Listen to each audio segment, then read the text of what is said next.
Many people have been watching the case of Patrick the dog very closely. Today, the woman accused of neglecting and abandoning the pit bull was back in court. News 12 New Jersey's Alice Gaynor is outside the Essex County Courthouse to tell us exactly what went on this morning. Alice.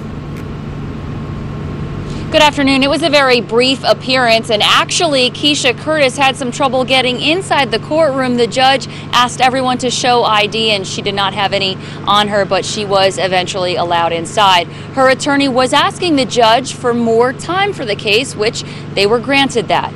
Now, animal rights activists were also on hand in the courtroom, and we spoke with them, as well as Keisha Curtis herself.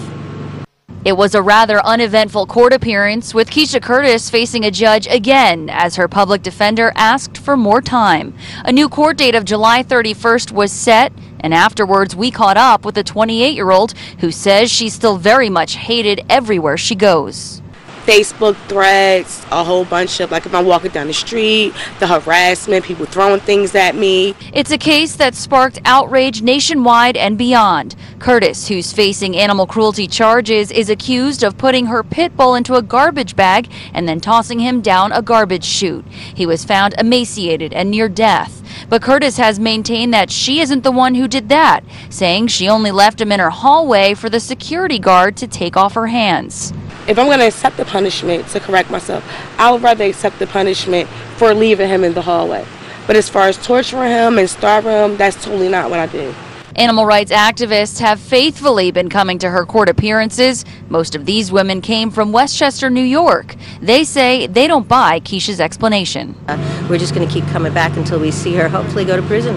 If you can get your hair done, your nails done, buy a brand new t-shirt, you can't afford a $1.79 can of dog food, so that's a bunch of baloney. It's time that people, it's simple. I also worked for a shelter, an animal shelter. All you have to do is take the dog somewhere if you can't take care of it. It's that simple. Now again, that next court date is set for July 31st. As for Patrick the dog, we're told he is doing very well, staying at a home, but there is still a custody battle going on over him. That is the latest outside the Essex County Courthouse. We'll send it back to you in the studio.